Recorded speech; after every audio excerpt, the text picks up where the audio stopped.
사실 우리의 그 학생들의 입시가 교육의 큰 범위에서 이렇게 떠날 수는 없죠. 이제 우리가 어떤 인생에서의 어떤 목표를 정하고 자기가 목표로 추구하는 그 행복이라고 가는 길에서 항상 그 중심에 우리에는 입시라는 게 있게 마련이 되어 있습니다. 근데 학생들한테 제가 보통 얘기할 때 뭐라 그러냐면, 이 입시도 너한테 행복을 주는 한 과정이기 때문에 가능한 한 즐기라고 그럽니다. 그러니까 학생들한테 제가 이야기하는 표현들 중에서 feel myself, 내 자신을 느껴라. 내가 어떤 사람이지? 나는 무엇을 하고 싶지? 나는 어떤 꿈이 있지? 뭐 이런 걸 느끼라고 그럽니다. 그리고 이제 enjoy this time입니다. 이 시간을 즐기라고. 근데 여러분들도 여러분의 자제분들이나 아니면 그 당신 스스로를 위해서 여기 오셨는데 즐기는 모습이 없어요. 이건 싸우려고 오신 분들 같아요. 왜냐하면 좋은 일에 모였는데 아주 긴장되고 아주 그 긴장이 도가 지나쳐서 힘들어지고 뭐 이런 모습을 하시는 것 같아요. 사실은 이 공부를 잘하려고 그러면 공부에 대한 강론적인 방법도 있지만 제일 중요한 것은 뭐냐면 자기 스스로 뭔가를 할 수 있도록 만들어 주셔야 됩니다. 그리고 모든 거에는 출발점이 있고 끝이 있습니다. 그렇기 때문에 그 끝을 가기 위해서는 출발점을 잘 만들어 주셔야 됩니다. 그래서 우리가 공부를 위해서나 어떤 삶을 위해서 제1번으로 해야 될 것이 무엇이냐면 자기 스스로 일어날 줄 알아야 된다는 겁니다. 가능한 한 혼자 일어나도록 만들어 주셔야 돼요. 우리나라 그 보통 아이들이 부모님들이 자랑하는 것 중에 하나가 우리 애 말 빨리 했어. 우리 애는 소대변 빨리 가렸어. 근데 그것도 자연스럽게 자기가 필요성에 의해서 가려야 되는데 그냥 억지로 가리게 만듭니다. 근데 강아지는 소대변을 어느 정도면 가립니까? 한 2달 된 그 강아지 가려요. 그러면 우리 애는 1년 넘어서 가렸으니까 오만도 못한 겁니까? 이제 그런 건 아니죠. 그런 것처럼 아이들한테 기다릴 줄 알아야 되지만 아이들이 스스로 뭔가를 할 수 있을 때부터는 스스로 일어날 줄 아는 그런 아이들을 만들어 주셔야 됩니다. 대개 하루가 기분이 안 좋고 하루가 힘든 거는 아침에 일었을 줄 몰라서 그래요. 그러기 위해서는 아이들이 잠을 자기 전에 꿈을 꾸고 내일 가서 내일 내가 일어나면 무엇을 할 수 있는지에 대한 아이들을 만들어 주셔야 됩니다. 그 중에서 제일 중요한 게 그러니까 뭐가 되겠습니까? 너는 무엇을 하고 싶은지, 또 어떤 것들이 있는지에 대한 기회를 충분히 주셔야 돼요. 그리고 내일 일어나면 너는 이런 일을 할 수 있다라는 목표를 생기도록 만들어 주시는 그러한 부분들을 하셔야 됩니다. 근데 우리 학원의 이제 아이들이나 무슨 학교의 아이들, 아니면 여기에 계신 부모님들도 보면 부모님들조차가 아이들을 갖다가 일어날 수 있게 하는 것들을 기다려 주질 못하세요. 부모님들 질문하죠. 이번에 시험 잘못 본 거 너 잘했어 못했어? 부모님부터 근데 걔가 만약에 잘했어요 그러면 이놈 정신 나갔다고 그래서 맞을 거고, 저 시험 못했어요 그러면 이놈 못한 걸 아는 놈이 그랬냐고 또 혼낼 건데, 이렇게 생각할 수 없는 질문을 던지는 것이 아니라 생각할 수 있게 해주셔야 돼요. 그리고 아이가 일어날 수 있는 목표를 갖다가 삼을 수 있도록 만들어 주시는 게 돼야 됩니다. 대개 제일 아침에 우리가 시끄러운 이유가 아이들을 갖다가 스스로 못 일어나게 만들어놔서 그렇거든요. 그리고 아이가 못 일어나면 제발 소리 질러서 깨우시지 말고 안고 깨워보세요. 옛날에 연애하셨을 때는 옆에 있는 사람이 영화관에서 졸으면 손 꼭 잡고 깨워주셨잖아요. 야! 그러고 안 깨우셨잖아요. 그렇지 않습니까? 이렇게 좋은 걸 안 보고 자! 뭐 이러지 않지 않습니까? 그러니까 여러분들이 해주실 거는 뭐냐면 처음에 인내를 하시고 기회를 주실 수 있는 것을, 넓게 기회를 줄 수 있는 것들을 만들어 주셔야 됩니다. 그래서 아이가 스스로 일어나게 만들어 주는 게 공부에 대한 지름길의 1번입니다. 그리고 2번째는 왜 우리는 마음속에는 있지만 표현을 못합니까? 왜 남이 알아주기를 바라죠? 어떻게 그걸 알 수가 있어요? 제가 여기 와서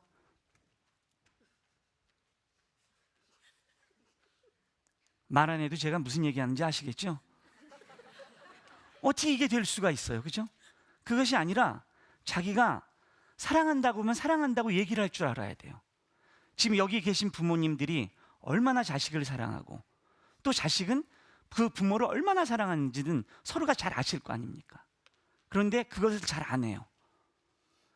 가장 믿음성을 키우는 것 중에서 가장 중요한 것, 우리가 보통 그러죠. 인의 예지가 있고 그 다음에 신이 있다라고 그러는데, 우리는 다 모든 것들을 따로 갖다가 외우지만 우리가 동대문은 인이 있습니다. 그걸 갖다가 우리가 흥인지문 이렇게 얘기를 하고요. 그 다음에 서대문은 의가 있어야 되니까 도니문 이렇게 얘기하게 돼 있는 겁니다. 그럼 남대문은 예가 있어야 되니까 숭례문인데, 사실은 북대문은 숙정문이라고 그럽니다. 지는 바깥으로 보이는 게 아니라고. 그런데 여러분들 이 네 개의 대문을 열고 닫으려고 하면 뭐 어떤 신호가 있어야 되는데, 이 신호가 종이고, 그 종이 바로 뭐냐고 그러면 보신각 종입니다. 보신각 종이 땡 치면은 열리고 닫히는 겁니다. 다시 말해서 인의예지라는 어떤 생활을 하는데 중심이 신이 돼 있어요. 그 믿음이 있어야 되는데, 그 믿음들을 갖다가 남이 알아주겠지 하는 것들이 아니라 보여주셔야 돼요. 그러니까 부모님이 먼저 아이를 안고 사랑합니다 라고 얘기를 하고, 우리 아들 사랑한다, 열심히 공부하고 올 거지, 엄마도 열심히 생활하고 있을게. 또 아이들도 엄마를 안고 사랑해요, 열심히 하고 오겠습니다, 집에 가서 사랑합니다, 열심히 하고 왔습니다만 만들어 놓으면 아이들이 인성적으로 빗나가질 않습니다. 그리고 믿음이 생기기 시작을 해요. 믿음이라는 그 마음이라는 이 중심이 얼마나 중요한 얘기냐 그러면, 그 로젠탈 효과라는 표현이 있거든요, 교육적으로. 그 로젠탈 효과를 보면, 물론 뭐 하버드 교수님하고 일부 선생님들이 참여해서 했지만 그냥 이런 거예요. 어떻게 얘기를 했냐면, 어떤 학교에 초등학교에 집단에 가서 20%만 선발을 하고 얘네들이 머리가 좋은 애라 그러고 가버린 겁니다. 그런데 나중에 똑같이 가르쳐 놓고 나중엔 아이들한테 그 IQ 테스트를 해보니까 그 말한 아이들이 훨씬 높아졌다는 얘기입니다. 왜냐하면 자기 자신에 대한 어떤, 아까 말씀하셨던 교수님 말씀은 자존감이 생긴 거죠. 아이들이 내가 할 수 있다라는, 나는 이런 사람이라는. 지나친 칭찬은 좋지가 않아요. 뭐 영어의 표현에서도 투한 거는 안 좋은 표현입니다. too cold, 너무 추운 거죠. 투한, 너무 더운 거예요. 쏘해야 돼요. 쏘해야지. 그러니까 이게 뭐냐면, 뭐 예를 들어서 우리가 so cold 그러지 않습니까? 아, 선선하다, 이런 식으로 우리가 그런 느낌을 갖도록 해야 되는, 그 믿음이 바탕이 될 수 있는 그런 기본을 만들어주는 게 아이들한테는 되게 중요합니다. 그 믿음의 시작이 가까운 사람한테 사랑의 표현을 하며 그 사랑의 표현을 얻는 겁니다. 그 부분들이 교육에서는, 공부에서는 두 번째로 필요한 요소들입니다. 또 여러분들한테 세 번째로 말씀드릴 수 있는 것들은, 여러분들 공부를 잘하는 사람들은 어떤 사람들이 잘하느냐, 그리고 우리가 어떤 과학적인 발견이나 뭐 여러 가지 그러한 어떤 그 위대한 일을 한 사람들한테 그 물어볼 기회들이 있죠. 특히 서울과학교에 아까 그 스티븐 호킹이라든가 아니면 이제 말씀하셨던 빌 게이츠 같은 사람들이 왔을 때 그 과학고 애들이 질문을 했어요. 당신은 무엇 때문에 이런 걸 이룬 겁니까? 하고 얘기를 하니까 그 두 분이 공통적으로 얘기한 게 뭐냐면 curiosity, 호기심. 그러니까 어떤 것들에 대한 궁금증, 저거는 이렇게 하면 어떨까 하는 생각을 갖게 해줘야 된다는 거죠. 근데 내몰리는 사람은 생각을 못 해요. 그죠? 못 참잖아요. 너 생각해봐. 그런 다음에 왜 빨리 대답 안 해? 우리가 보통 얘기하는 대학 입시에서 가장 중요한 게 수능 시험이죠. 수능 시험의 이론칙이 뭔지 아십니까? 신속성과 정확성입니다. 그러니까 우리가 입시를 생각하는데 신속성과 정확성을 요구하는데 그냥 우리가 그냥 하는 게 아니에요. 우리가 보통 교육적으로 얘기할 때는 어떤 공부에 대한 암기라든가 이럴 때는 우리가 명시적이라는 게 있고 암묵적 지식이라는 게 있습니다. 근데 명시적 지식이라는 것들은 배우고 생각하고 익혀지는 거예요. 그러니까 우리가 외국어를 갖다 공부하는 것, 막 문법 따지고 뭐가 어떻게 쓰고 뭐 뒤에는 뭐가 쓰고 이런 게 명시적인 방법이죠. 그죠? 그런데 그런 것들이 아니라 우리가 그거를 우리나라 말을 할 때는 우리가 이제 국어를 공부할 때는 암묵적인 방법이 돼 버리는 겁니다. 반복적인 거에 의해서 이루어지는 거예요. 그러니까 뭔가가 이해가 돼야지 자기가 그 이해 속에서 반복을 하도록 만들어줘야 돼요. 근데 이해를 하려고 그러면 생각을 할 수 있도록 해줘야 돼요. 공부 잘하는 아이들을 어떻게 하면 공부 잘하는지 아십니까? 따라서 한번 해보세요. 첫 번째, 첫 번째는 안 하셔도 됩니다. 네. 공부란 1번 이해하는 겁니다. 네. 공부라는 거 이해해야 되는데 이 이해만 할 수 있으면 넓힐 수가 있어요. 공부의 왕도가 뭐냐라고 그러면 예습하는 겁니다. 예습을 하면 선생님의 얘기가 충분히 알아들을 수 있고 기분이 좋아서 선생님의 눈을 맞출 수가 있어요. 근데 예습이 안 되고 아무것도 모르면 선생님의 눈을 피해야 돼요. 나 시키면 안 되니까. 그렇지 않습니까? 첫 번째는 공부란 이해를 시켜나도록 해야 돼요. 이해라는 것들은 기다림과 준비 과정입니다. 그리고 두 번째 공부라는 것들은 두 번째는 정리하는 겁니다. 좀 이따 시험 볼 겁니다. 나가시기 전에. 정리하는 거니까 이해하고 난 다음에 그 자기가 이해를 어떤 무슨 수업이나 강의를 통해서 자기가 이해를 충분하게 더 해놓고 그런 다음에 그걸 갖고 정리를 해야 돼요. 그리고 정리를 한 것들 이 자체가 이게 바로 명시적인 방법이라고 생각하시면 됩니다. 그리고 그 세 번째는 뭐냐 그러면 암기하는 겁니다. 이 암기라는 거는 거듭거듭하면 만들어질 수가 있어요. 습관적으로. 우리가 보통 공부를 할 때 EBS 책 중에서 영어랑 국어책은 EBS 책을 보는데 수학책은 EBS 책을 보라는 얘기들을 안 해요. 그 안 하는 이유는 뭐냐면 패턴이 정해져 있기 때문에. 그걸 반복적으로 익힌 아이들이 잘합니다. 과거 학생들한테 수능 수학을 주면 시간 내에는 거의 다 못 풀어내요, 많이.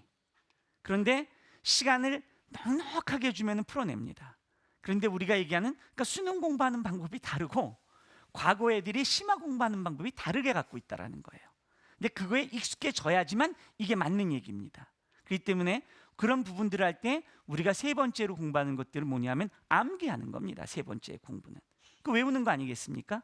그죠? 그리고 사실은 공부나 모든 것들의 그 끝은 표현하는 겁니다. 표현할 수 있도록 만들어줘야 돼요. 생각하고 표현. 근데 여기서도 뭐가 있습니까? 기다림이 필요한 겁니다. 상대방이 표현할 수 있도록. 그렇기 때문에 표현을 잘하는 사람이 공부를 잘해요. 그렇기 때문에 외국 대학이나 우리나라 대학에서 모든 부분에서들 그 마지막에 보고 싶어 하는 거는 그 논술이라든가 구술 같은 걸 보고 싶어 하죠. 근데 이 과정이 너무 어렵기 때문에 자꾸 제약이 되는 거죠. 우리가 다 많은 사람들을 공부를 가르쳐야 되지 않겠습니까? 그렇기 때문에 공부라는 거는 그냥 간단하게 처음에는 뭐냐면은 그냥 처음에 뭐라고요? 이해하는 거. 근데 두 번째는요? 정리하는 거예요. 세 번째는 암기하는 겁니다. 네 번째는요? 표현은. 보세요. 어머님들도 지금 하셨는데 우리가 이거를 못 지키기 때문에 그러는 겁니다. 여기 강연에 오시는 이유도 새로운 정보를 얻자고요? 그건 아니라고 봅니다. 어느 정도들은 다 아셔요. 그렇지만 이 아는 것들을 다시 한번 정리받아서 내 것화해서 그걸 갖다가 표현을 우리한테 하고 그렇게 해서 가르치려는 목적으로 여기에 모이신 거라고요. 모를 수가 없지 않습니까? 그렇지 않습니까? 그런데 제가 아까 그 공부에 이런 구체적인 방법이 있지만 일단 제일 중요한 요소가 아침에 스스로 일어나게 하고 두 번째는 사랑합니다 하는 얘기를 자주 하고 자꾸 스킨십을 하는 게 좋습니다. 그리고 세 번째는 아까 얘기했지만 큐리어시티 하고 난 다음에 무슨 얘기를 표현들을 하냐면요. 커피 브레이크라는 표현을 많이 씁니다. 그 커피 브레이크는 커피를 마시면서 쉬는 시간을 얘기를 하는 겁니다. 좀 전에 그 앞에서 막 그 연속극이 벌어지고 막 그 슬픈 장면을 갖다가 보고 아니면은 유재석이 나와서 그 재미있는 행동을 간 걸 깔깔깔깔 보고 들어가서 딱 책상에서 공부하면 공부가 됩니까? 안 돼요. 제일 얼굴에 제일 많이 드러나는 게 얼굴 아닙니까? 그죠? 얼굴인데 공부를 잘하려고 그러면 어떻게 하면 공부를 잘하냐 그러면 왜 이렇게 아나운서들이 연습할 때 이렇게 볼펜을 물고 한다고 그러지 않습니까? 이렇게 웃으면서 책을 보면 더 잘 보인대요. 이렇게 인상 쓰고 보는 것보다. 그렇지 않습니까? 좀 전에 시어머니한테 막 걱정을 들었는데 지금 여기 앉아가지고 뭐를 음식을 할 때 이게 뭐가 순서가 되는지가 알 수 있겠습니까? 긴장하지 않도록 만들어줘야 돼요. 그렇지 않습니까? 똑같은 얘기로. 그러려고 그러면 자기의 머리를 비워야지 채워지는 거예요. 그 비우는 게 정리하도록 비우는 게 아니라 비우는 시간, 비우는 게 있어야지 뭐가 맑은 물이 들어올 수가 있는 거죠. 흙탕물로 가득한데 흙이 가라앉을 때까지밖에 기다리지 못하죠. 그죠? 좀 퍼내면 그 퍼내는 물을 갖다가 맑은 물을 더 넣을 수가 있는 겁니다. 그런 것처럼 학생들한테 세 번째 요소는 뭐냐면은 혼자 있는 시간들을 많이 만들어 주셔야 돼요. 컴퓨터라든가 친구를 사귄다든가 핸드폰 같은 거 한다는 것. 이게 이제 TV라는 매체지만 TV보다 라디오가 좋고 책이 좋다는 건 아시지 않습니까? 그죠? 그건 왜 그러냐면 생각하고 뭐 할 수 있는 시간이 많은데 이 TV라든가 뭔가의 빠른 것들은 그 시간들이 막 진행되죠. 친구라는 것들은 적절히 사귀면 좋지만은 투하면 안 되는 거예요. 그것도 그렇지 않습니까? 그런 것처럼 세 번째 중요한 요소는 뭐냐 그러면 혼자 있는 시간을 즐길 수 있도록 만들어주는 것들이 좋습니다. 그리고 혼자 생각할 수 있는 시간을 좀 주는 게 좋아요. 우리가 거칠은 아이들이, 우리가 보면 우리 아이가 달라졌어요 이런 프로그램들 보시면 아마 그런 얘기들이 나올 거예요. 얘를 생각할 수 있는 시간을 줄 때가 있어요. 이제 그런 시간을 줌으로써 자기가 뭔가를 비워서 자기 판단을 하도록 도와주셔야 됩니다. 그리고 네 번째 중요한 사항은 뭐냐 그러면 남을 비난하면 안 됩니다. 대개 자기의 자존감을 세우지 못하는 것들의 경우들은 대개 비난에서부터 오는 경우들이 많아요. 칭찬은 고래도 춤추게 한다고 그랬지만 지나친 칭찬은 어려움을 만들어줍니다. 저 사람은 야구를 못하는데 왜 그 7가지 습관을 보면 그 예문이 나오거든요. 너는 계속 야구 잘할 수 있어, 잘할 수 있어, 잘할 수 있어 얘기를 해봤자 자기한테는 좌절이에요. 그죠? 그러니까 그 교수님이 말씀한 것처럼 베스트는 하나지만은 그 베스트를 만들 필요가 없어요. 뭐 유니크한 것들이 되든지 뭐 독특한 것들이 좋죠. 그렇지 않습니까? 또 자기만에 대한 어떤 다른 특징들을 갖고 있는 것들은 되게 좋은 것들은 사실이에요. 그렇지만 우리가 모든 학생들을 공부를 시켜야 되는 입장에서 가장 하는 것들은 뭐냐면 남을 비난하는 사람은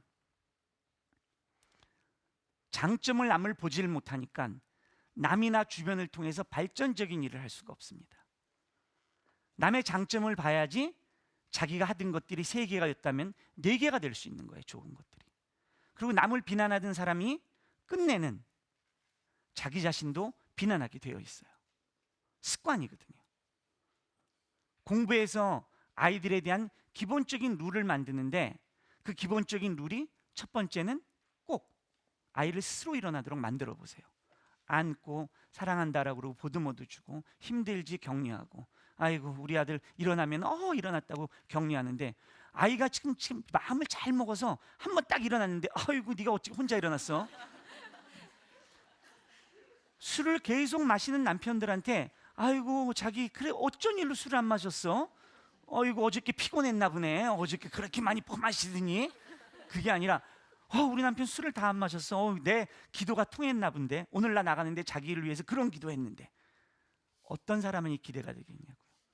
시어머니가 저기 명절에 갔는데 아이고 우리 며느리 그럴 줄 알았다. 네가 늦게 오지. 근데 그게 아니라 늦게 온 며느리한테 너 이렇게 힘든데 어떻게 이렇게 왔니? 많이 막혔지. 이렇게 하면 그 기분들이 달라지고 자기가 다음에 갈 때가 달라져요. 꼭 잊지 말고 아침에 스스로 일어나는 애를 만들어 주시고요. 두 번째는 사랑한다는 표현을 해서 내가 너를 사랑한다는가 내가 사랑을 받고 있다는 걸 느끼게 할 필요가 있다고 말씀드렸고요. 세 번째 제가 말씀드린 것들은 꼭 시간을 혼자 있는 시간들을 즐길 수 있는 모양을 찾아주셔야 된다는 겁니다. 그리고 네 번째 마지막으로 제가 말씀드린 것 중에 하나는 꼭 여러분들이 해야 되는 건 남을 비난하면 안 돼요. 정말 똑똑한 사람들은 남에 대한 관심이 많아요. 그렇지만 표현을 잘 안 합니다. 잘못됐다는 거에 인생이 거기서 많이 엉키지 않습니까? 그리고 남에 대한 장점을 봐서 받아들여야 되는데 그냥 툭 치고 난 다음에 남의 비난하고 우리가 남이가 이래서 끝날 일 아닙니다. 그죠? 아니면 말고 그런 일 하시면 안 돼요. 제가 만약에 여기 안 온 부모님의 자식들 어떻게 될 것 같습니까? 아이고 이렇게 얘기를 하면 여기 오신 분들이 해봤자 무슨 이득이 있어요? 제가 여러분들한테 덕담으로 드리는 게 아니라 가슴에 우러나는 소리로 드린다고 그러면 여기 오신 부모님들은 오늘 무언가를 얻으셨을 거고 그 얻은 것들을 무언가를 활용을 할 겁니다. 그 활용이 바로 나아가는 거예요. 그러니까 제가 이제 여기 울산에 와서 아쉬워하는 점들은 그런 겁니다. 왜 이렇게 훌륭한 우리나라에서 아주 교육계는 대부십니다. 석학이세요. 어떻게 이런 분들이 오셨는데 이 울산의 모든 사람들이 다 들고 와서도 아쉬운데 왜 이런 자리들이 이렇게 좀 뭐랄까 이렇게 만족스럽고 아주 이렇게 열기가 후끈후끈해서 저 줄도 한 10줄도 섰으면 좋겠는데 그런 걸 못 한다는 거죠. 한번 생각을 한번 해보세요. 스스로 오늘 잘 일어나셨고 사랑한다는 생각을 해. 우리 자식을 위해서 해야 될 일이 많잖아요. 그죠? 그리고 혼자 생각을 곰곰이 해보세요. 그리고 긍정적인 면을 해보세요. 오늘 이 자리에 오셨어야지 맞는 거죠. 그죠? 그렇지 않습니까? 공부라는 것도 그렇게 단순하게 이루어집니다. 무슨 소리인지 이해하셨습니까? 여러분들은 발전과 그 자제분들의 꿈을 이루어주기 위해서는 여기에 한 가지만을 더 명심하시면 됩니다. 하나는 뭐냐면은 계획이 있어야 돼요. 계획이. 학부모님들이 합니다. 우리의 선행을 시키는 게 좋습니까? 선행을 시키지 않는 게 좋습니까? 라고 물어보죠. 어떤 게 좋으시겠어요? 선행을 시키는 게 무조건 좋습니다. 그런데 능력이 안 되는 애들이 선행하는 건 안 돼요. 능력이 된다면 우리나라 교육 과정이 얼마나 잘 돼 있는데요. 뭐 1차 방정식 배우면 2차 방정식, 2차 방정식 배우면은 그 다음 과정이 있어요. 그죠? 인수분해가 있고. 인수분해를 2차 방정식 공부한 놈이 인수분해를 충분히 잘 이해하고 했다라고 하면 2차 방정식 쉽게 풀어요. 2차 방정식을 어느 정도 잘하는 1차 방정식은 그냥 문제풀이의 중간 과정일 뿐입니다. 그렇기 때문에 아이들의 능력이 어디까지 와 있는지도 중요하지만은 그 아이들에 대해서 준비하는 것들을 잘 해주셔야 됩니다. 이제 그게 우리가 하루의 계획을 세우는 것, 그 다음에 뭐 일주일 계획을 세우는 것 이런 것이지만 부모님은 장기적인 계획을 세우시고요. 장기적인 계획하에 우선순위를 두고 우리가 바로 해야 될 것부터 먼저 하시면 됩니다. 이해되셨죠? 계획을 세울 때 정말 함부로 세우시면 안 되는 겁니다. 공부 못하는 애 대표적인 시간 계획이 어떻습니까? 6시에 일어나고 6시 15분까지 세수를 하고 6시 20분에 화장실을 가고 30분에 밥을 먹고 40분에 뭐를 하고 학교 가서 뭘 하고 학원에 가서 뭘 하고 되게 자세히. 걔는 공부하라고 그러니까 계획부터 세우고 하루 종일 계획을 세워요. 그죠? 그러고 난 다음에 맨 마지막에다 가로치고 씁니다. 위의 시간표는 특별한 사정이 있으면 바뀔 수 있음. 이거는 계획이 아니에요. 무슨 소리인지 아시겠습니까? 우리가 장기적인 계획을 세워서 지킬 계획을 세워서 그 계획을 갖고 여러분들이 아이들을 갖다가 꼭 스스로 일어나고 사랑하고 생각하고 또 그걸 통해서 칭찬을 많이 하면은 아마 공부도 인생도 성공할 거라고 확신합니다. 여러분들 장시간 고마웠습니다. 고맙습니다.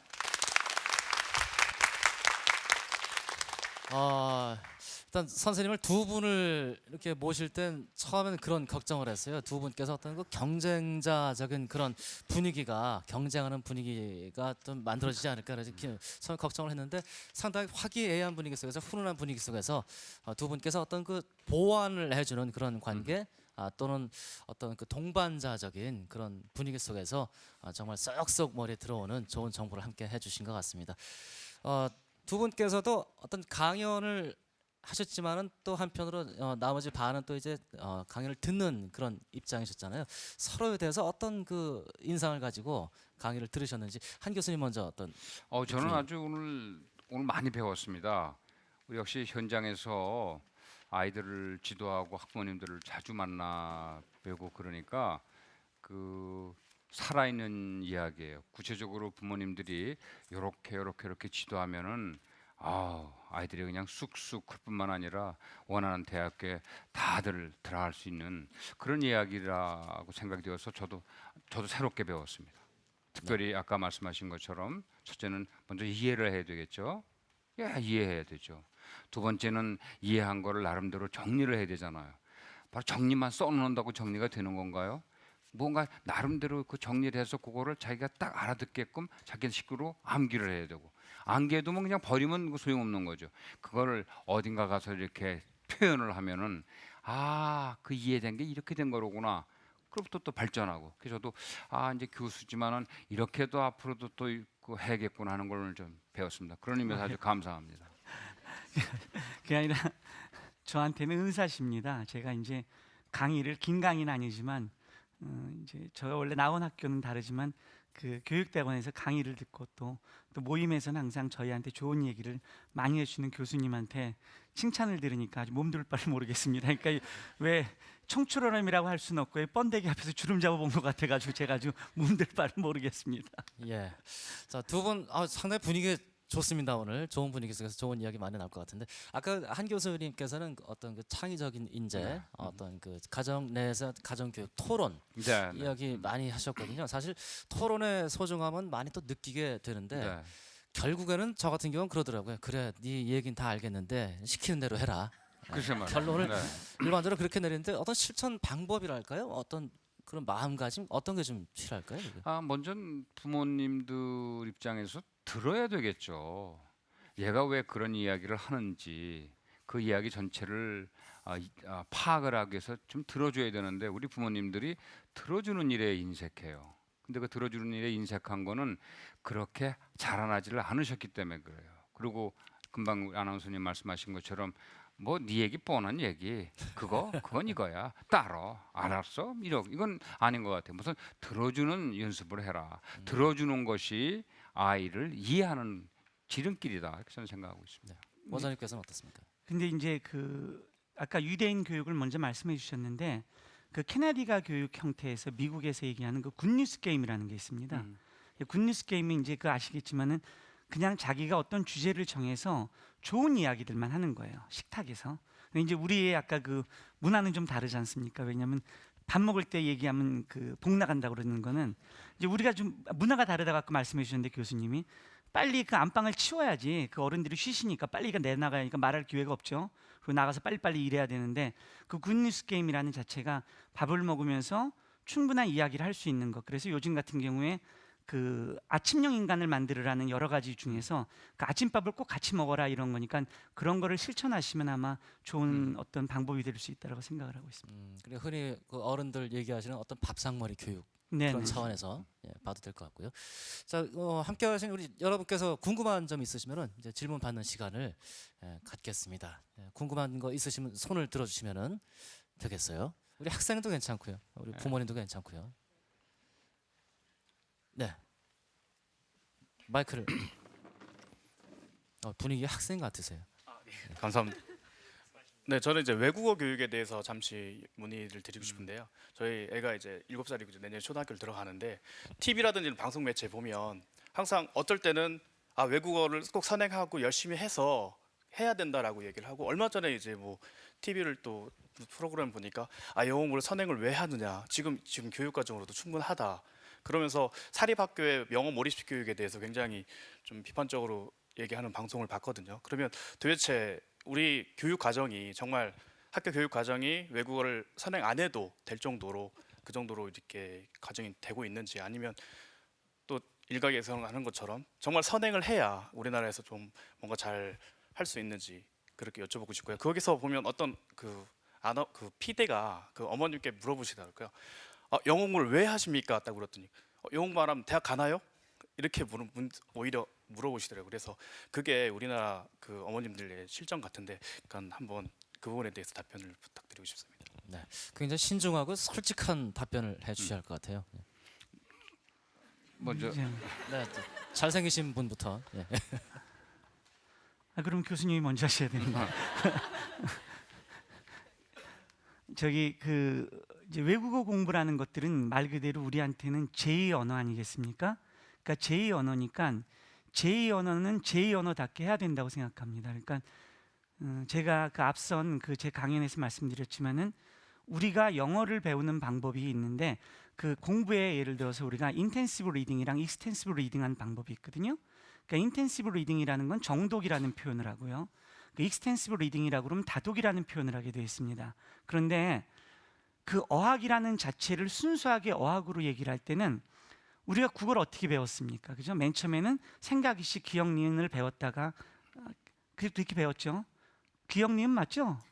나 가나다라를 먼저 배우셨는 줄 알고 기억 니은을 배우다가 나중에 그게 구성이 되면은 그 다음에 이제 어학답게 배우는 거거든요. 그러니까 맨 처음에는 인텐시브한 방법이 돼요. 그런데 나중에는 익스텐시브한 방법으로 돼야 되거든요. 근데 이제 외국인 같은 경우들을 갖다 외국인들이 자기네 영어 하는 사람들이 영어를 모국어로 사용한다고 한번 가정을 해보시면 우리는 거꾸로 어린애들을 데리고 2만 단어, 3만 단어를 가지고 되게 인텐시브하게 진행을 해요. 그렇지 않습니까? 걔가 애 머리를 계속 써야 되죠. 근데 외국 사람들은 우리처럼 1,500, 2,000단어, 3,000단어를 갖고 그걸 계속 활용을 해요. 그렇지 않습니까? 근데 어학이라는 거는 활용을 목적으로 해야 되는데 갑자기 이게 입시랑 맞물려서 입시 교육이랑 여학을 같이 생각하시는데 이거는 제가 볼 때는 잘못된 판단이고요. 초등학교 아이의 수준이 중학교 아이의 수준이 지금 고등학교 입학하는 수준에서 좀 더 뛰어나든가 그 정도의 능력이 돼야 되지 않습니까? 그런데 영어는 미국 대학 가는 토플을 건드렸다라고 그러면 제가 볼 때는 우리나라 옷은 조그맣게 입고 외국의 옷은 크게 입는 것, 이건 뭐 사대주의라고도 표현할 수도 없고 이 어학에 대한 그 외국어에 대한 지나침 아니겠느냐. 시간적인 노출을 늘려서 그 익스텐시브한 방법으로 해준다면 좋겠지만 너무 인텐시브한 방법으로 강렬하게 했을 때 그렇게 난 다음에 결론, 공부라는 것에서 가장 중요한 게 뭐겠습니까? 효율성이잖아요. 그죠? 무엇을 해야 하는 거라면 무엇을 안 할 수가 있지 않습니까? 그런데 했는데 지나쳐서 필요 없다. 이건 너무 지나친 거죠. 그러니까 그 영어 공부도 제가 그랬습니다. 뭔가를 한 게 도움이 돼야 되는데 나중에 보니까 이거는 써먹을 수 있는 게 요 정도밖에 못 써먹는다 그러면 안 되니까 영어 교육을 일찍 할 수 있다라고 그러면 그 능력된 애들 일찍 하는 게 좋아요. 그렇지만 제가 아까도 말씀드렸지만 쏘야지 투에서는 안 된다는 겁니다. 저는 그렇게 생각하고 있습니다. 네, 저도 그게 근데 저는 이렇게 얘기를 하고 싶어요. 놀이로서의 외국어를 하는 게 어떻겠는가. 우리가 장난감 많이 갖고 놀잖아요. 근데 그때 강박감을 가지고 장난감의 어떤 목적을 분명히 내세우거나 그거를 달성하려고 하는 건 아니잖아요. 그냥 자연스럽게 갖고 놀다가 그게 자익게 되면 더 좋고 또 아니면 또 그런 대로 가고, 저는 그런 식으로 받아들여야 되는 게 아닌가. 왜냐하면 이 선행 학습의 장점 단점이 있어요. 그런데 아까도 우리 이 원장님 말씀하신 것처럼 그게 벅찬 애들한테는 선행 학습이 아니라 걔로 하여금 스트레스를 받게 만드는 거거든요.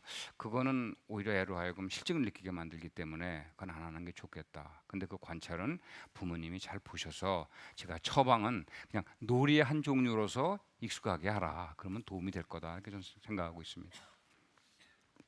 네, 어떻게 네, 답변이 되셨나 모르겠습니다. 그 글쎄요. 여담으로 하나를 말씀드리면요. 이건 이제 진짜 여담으로, 그러니까 울산의 실정을 말씀드리면 울산 아이들이 그 이과 계열이 이제 제일 많지 않습니까? 여기가 이제 공업지대도 그러다 보니까.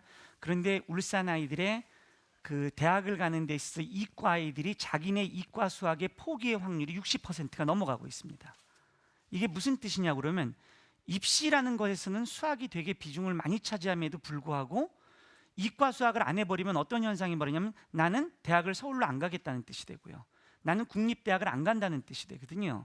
그러니까 지금 이제 어학적인 요소들은 아까 교수님 말씀하신 것처럼 그냥 말 그대로 즐기고 자기가 우리나라 말로 할 수 있는 것들을 영어로 할 수 있었는데 거꾸로 이거는 영어의 단어를 더 우리나라 말보다 어려운 걸 알고 우리나라 말이 또 이제 거기보다도 못하다 그러면 이건 순서가 선우가 바뀐 거죠. 그죠? 근데 그러니까 제가 또 말씀드린 건 부모의 어떤 만족감에 의해서 시키시지 말고, 그렇지 않습니까? 우리나라 대학의 그 앞에 있는 그 대학의 기본 과정, 고등학교 과정에서 나오는 것도 모르면서 그 아이들한테 그 너무 어려운 지문들 이런 거를 통해서 자기가 그걸 하는 것들을 그렇게 뭐 유창하게 생각하시면은 유창하고 이렇게 좀 좋은 거라고 생각하시면 그거는 제가 볼 때도 너무 지나친 것 같아요. 어학은 이렇게 쓰고 표현하고 자기를 할 수 있는 것들이 중심이 돼야 되는데, 여러분들 영어를 지금 배우신 거나 자제분이 배우시는 영어가 아이들이 요즘에 듣기나 이렇게 발음하는 게 더 좋아진 거 말고 우리랑 한 거랑 다를 게 없다라고 그러면 걔도 영어는 그렇게 너무 지나치고 잘못 배우는 거 아니까. 우리도 영어 되게 많이 배웠지 않습니까? 그러니까 제가 좀 여담으로 말씀드리면 머리가 좋은 아이를 좀 더 발전시킨다라고 그러면 명시적인 방법을 할 수 있는 것들이 명시가 돼야 되지 않습니까? 그러니까 명시적인 공부의 가장 좋은 것들은 수학의 시작이거든요. 그러니까 수학이 도리어 조금 더 앞서가면은 도리어 아이들이 대학 입시에도 좋고 생각할 수 있는 기회도, 수학을 배우는 목적이 그건데, 근데 이 어학이라는 건 반복 학습을 통해서 자기 거를 만들어내야 되는데 그 반복 학습을 돼야 되는 게 너무 어렵다 그러면 이 반복 학습이 좀 어려우니까 어학에 대한 본질을 좀 벗어나는 거 아닌가 이런 생각이 듭니다. 네. 자, 그럼 마지막으로 이제 당부드리고 싶은 그런 사안들이 좀 있으실 것 같아요. 두 분 모두. 교수님이 그래도 예, 교수님 먼저. 마지막 하시고 싶은 말씀. 교육의 목적은 그저 우리 어릴 때부터 배운 것처럼 튼튼한 몸, 건전한, 말하자면 마음, 이거를 이제 갖는 거거든요. 그게 되어야 그 위에 다른 창의적인 것, 다른 것들이 얹어져야 이게 단단하게 되거든요. 나는 그런 의미에서 여러분들이 자녀를 키울 적에 뭐 여러 가지 방법이 많이 있죠. 그래서 어느 쪽에서는 어떻게 하라 저렇게 하라는지 얘기를 많이 하는데 그런 방법을 그냥 무작정 따라서 하거나 그거를 채택할 게 아니라 조금 더 전문가들하고 좀 상의를 하시고 또 그다음에 내 자녀가 어떤지를 조금 더 잘 유념하시고 그래서 그 맞게 그 맞춤형으로 이렇게 교육을 시키는 것이 여러분들의 자녀들의 정신 건강을 위해서 바람직하지 않을까 저는 그렇게 생각을 합니다. 그게 이루어지면은 대학 입시도 잘 될 거라고 저는 생각을 합니다. 네. 자 이번은 이현우 원장님께서 우리가 이렇게 관심을 갖고 또 우리가 거기에서 그 어떤 정확한 명석한 그런 판단을 하고 그것을 행동으로 옮긴다라고 하면 무엇이든지 할 수 있다라고 생각이 듭니다. 그 중에 관심을 갖고 정확한 판단을 하려면 정보에 자꾸 귀를 기울이셔야 돼요. 그러니까 뭐 학교나 학원을 공부 가르치는 곳으로만 의존하지 마시고요. 정보를 제공받아서 내가 판단을 해서 그걸 행동으로 옮길 수 있는 그러한 기초를 만들으셔야 되니까 이러한 정보의 장에 많은 관심을 가져주시면 아마 자녀 교육이나 우리나라 교육의 발전도 크게 이바지가 할 수 있는 하나의 힘이 되실 거라고 생각합니다. 저는 그런 생각 고맙습니다. 경청해 주셔서. 네, 자 오늘 함께해 주신 한준상 교수님 또 이현우 원장님께 다시 한번 뜨거운 박수 부탁을 드리겠습니다. 다시 한 번 더 감사합니다. 네, 자 울산 MBC 저도 일어나야겠어요. 예. 자 울산 MBC 교육대 프로젝트 자 에듀 콘서트 함께 하셨습니다. 이제 마무리를 해야 할 시간인데요. 자 우리 부모님들의 마음은 다 똑같은 것 같습니다. 어떤 나무를 키우는데 크게 키우느냐 넓게 키우느냐 여러 가지 방법들이 있겠지만은 제일 중요한 거는 뿌리를 깊이 내리게 하는 게 아닐까 싶기도 하고 그런 역할을 여러분과 함께 하신 이 에듀 콘서트가 열심히 그 역할을 하기로 노력을 하도록 하겠습니다. 또 약속을 드리도록 하고요. 자 뿌리 깊은 나무는 절대 흔들리지 않는다 그런 신념을 다시 한번 또 실감해보는 그런 자리에 함께 했습니다. 자 우리는 뭐든지 할 수 있습니다. 왜요? 엄마니까요. 예, 엄마이기 때문에 우리 뭐든지 할 수 있다는 그런 믿음 가지면서 이 자리 마무리하도록 하겠습니다. 자 에듀 콘서트 마치겠습니다. 여러분 고맙습니다.